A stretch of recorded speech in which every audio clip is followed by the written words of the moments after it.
Last video, we were talking about how we come about the sound of our headphones. Basically, talked about target response curves and stuff like that. Most of that stuff is boring to most people, but the bottom line is we did talk a bit about the fact that we use feedback from consumers to gauge or to basically adjust for next models, and among other things like what's going on in the industry, how people are absorbing their music, the sources. There's a lot of things we look at that culminate into the final sound of a new model. Anyway, there was a customer that left an email, who left a message on that saying that he's in the, the medical industry, yeah. Yeah. And dealing with x-rays. Yeah. Right. Apparently they have a process to effectively subjectively interpret how an x-ray should look. And that's a curious one to me because something like that, you think, well, you shoot an x-ray or however this works. It's a picture. This is what it looks like. And you just have to give it up to the doctor to figure out how to interpret it to be able to determine whether or not there's an issue or something going on abnormal. And you would think crank the contrast. I mean, what would you do with cameras, right? I mean, same cameras are the same way. Yeah. Color science and cameras. You could, use a chart, take a picture of it, calibrate it, but they still all look different, Yeah, right, which is kind of funny. But you got to wonder if they're doing it on the camera side too. Well, they are. Yeah. There's a lot of processing camera. Well, anyway, they call this something. It's visual grading analysis.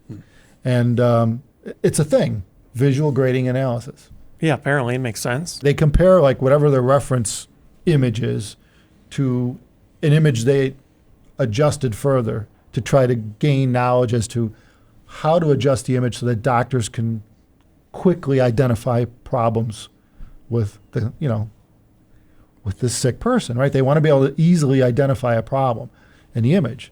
And, I didn't really think about that, but that's a subjective thing. You've got people looking at a picture trying to extract something wrong out of it. What's wrong with this patient? Right. It's pretty important. Yeah, you don't really think about that, but that's why your doctor's important because it's up to their opinion on what could be possibly wrong with you, right? They can look at an image, and if the image doesn't quite hit them the right way, they might miss it, right? Or worse yet, if it shows them something that they think is wrong and it's not wrong. Well, there's commonly noise as well. Yeah. You ever look at dental x-rays?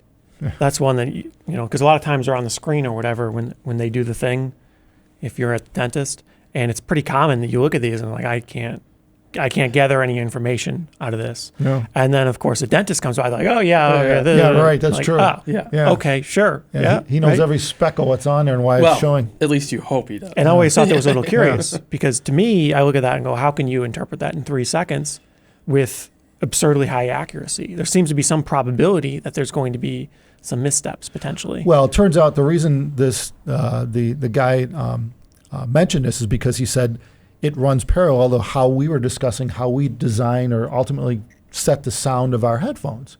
And he says it was curious that it'd be a similar process that they go through for imaging, for setting up, newer software or whatever for imaging machinery, medical imaging versus what we're doing. Very similar process what we're doing with audio, where you're getting feedback. So they would give if anyone could look this up, I guess this visual grading analysis. Yeah, right. Yeah, you can look it up and find out if there's wikis on it and all that good stuff. But there's a process that they use, and it basically bottom line is that it's kind of cool to see that they have to deal just like we do. They have to deal with the subjective, even though you would think it'd be a concrete image.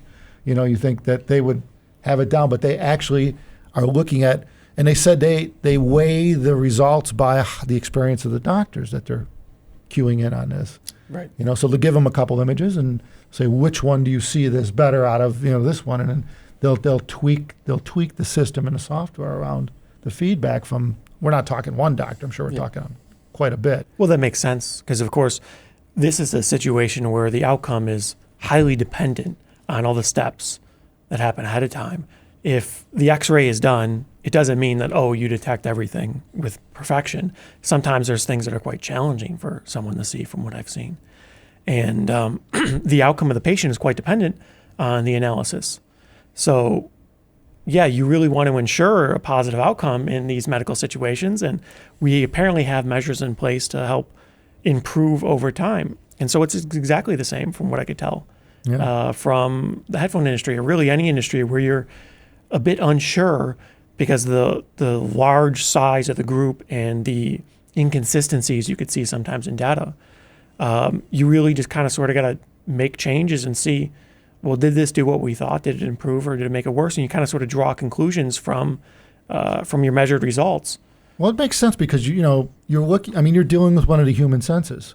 Well, yeah. Hearing is a sense, visual, touch. I mean, all these things are highly subjective, and that. And I mean, not only that, you got to consider too. I mean, every doctor has a different visual acuity too, right? I mean, some have real thick glasses, some don't. But I'm just saying, even in that sense, you're not even sure, like, how good people are actually seeing this. What monitor are they using? Are they using the same monitor? Apparently, they actually have X-ray imaging monitors that are made for like black and white that would make gradients sense. or something. They're expensive. Yeah.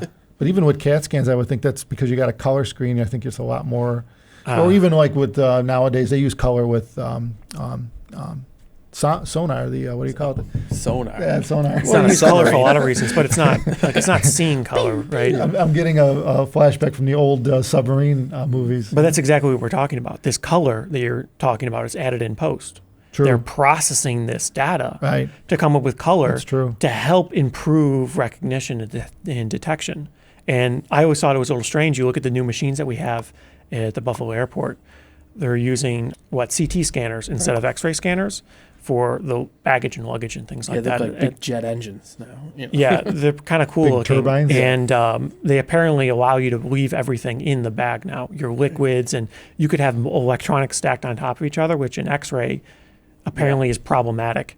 And they always make you remove your laptop. So if you have 4 iPads in the bag, you have to take them out and put them separately, flat, right. 1 layer height.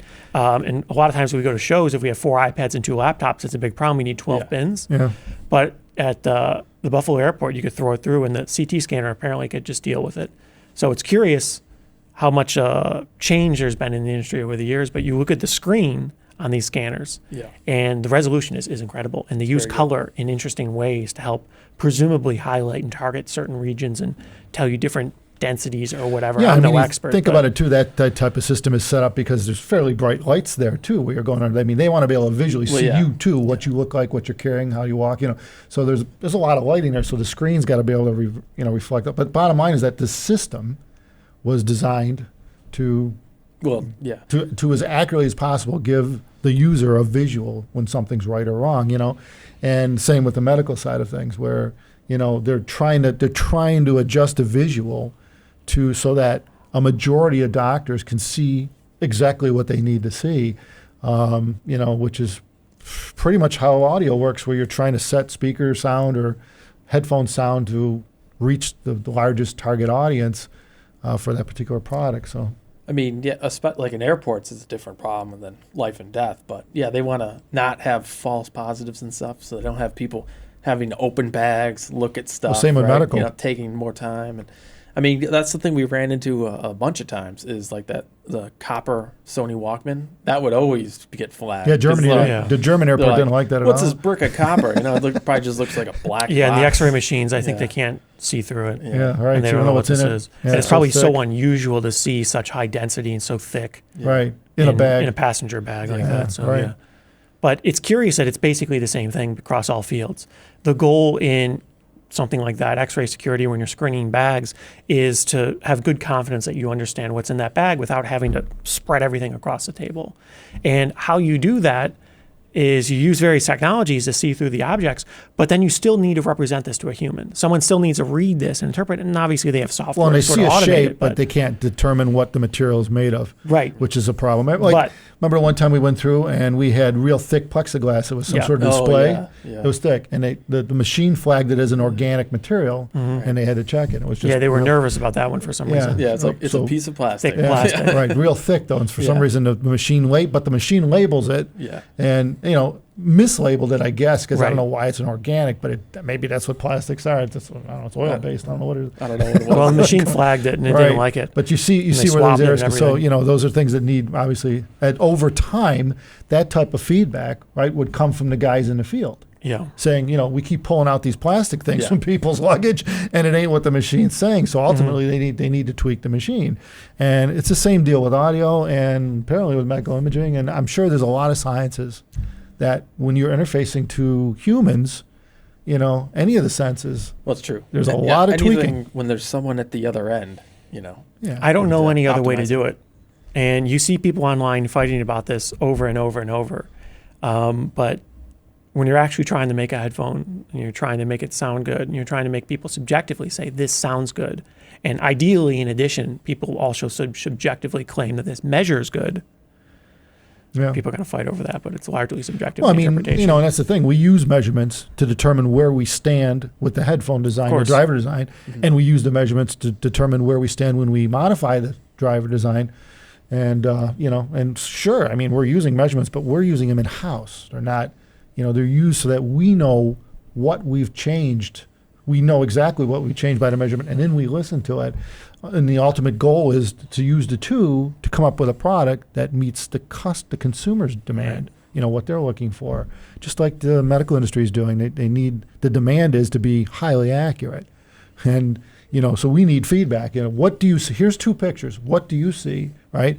And you ask enough people, and you'll get enough, now change it again, ask the same question again, change it again. Over time. we do feedback a loop. lot of that, actually. I really like it. I think it works really You do well. it at the shows all the time, right? All the Yeah. time. Yeah.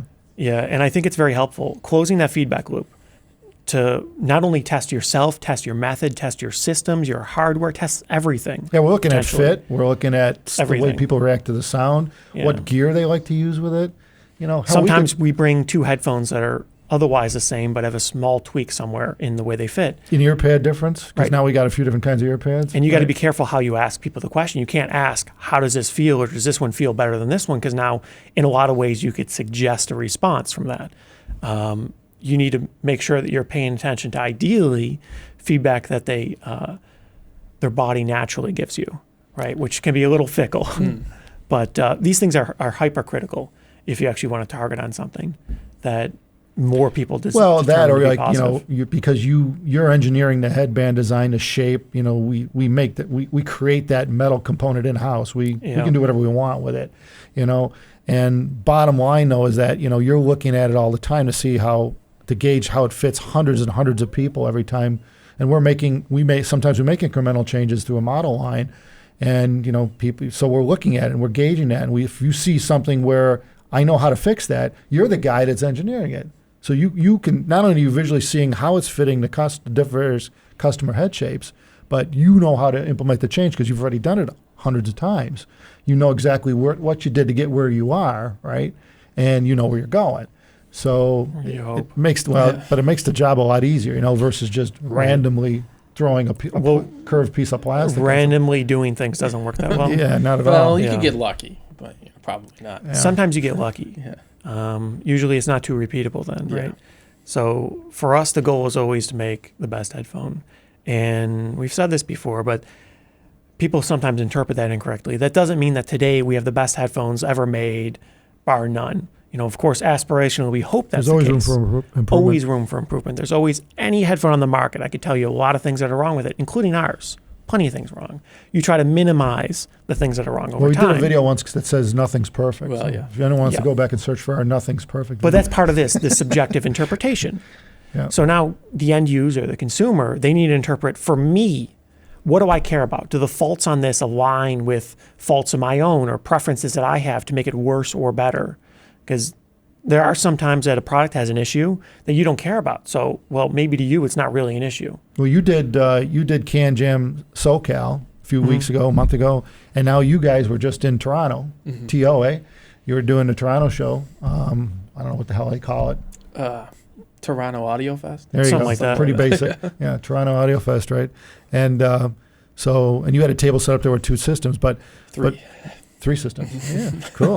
Well, I didn't even know there was a third full one. table. Yeah. So the thing there, right? In both cases, we had multiple ear pad designs there. We had at least 2 or 3 on the table that people We had could 3 try. typically on the headphones. Yeah, right. So now in SoCal, which is strictly a headphone show, those guys got it because they were headphone people. And you had a lot of people, right, that were just swapping. They were swapping were going through ear all pads. They of them. got it, right? Yeah. They're going through and going, well, I want to try this headphone with that amp. You know, and we had different tube amps in there. We were with Woo, so Woo Audio had different amps. And but yeah, I mean, just cover that. I mean, you were watching people and observing how they were, you know, and ultimately they did choose things. They did choose a direction. I thought it was obvious there was a large difference in perceptions between the Toronto show and the SoCal show.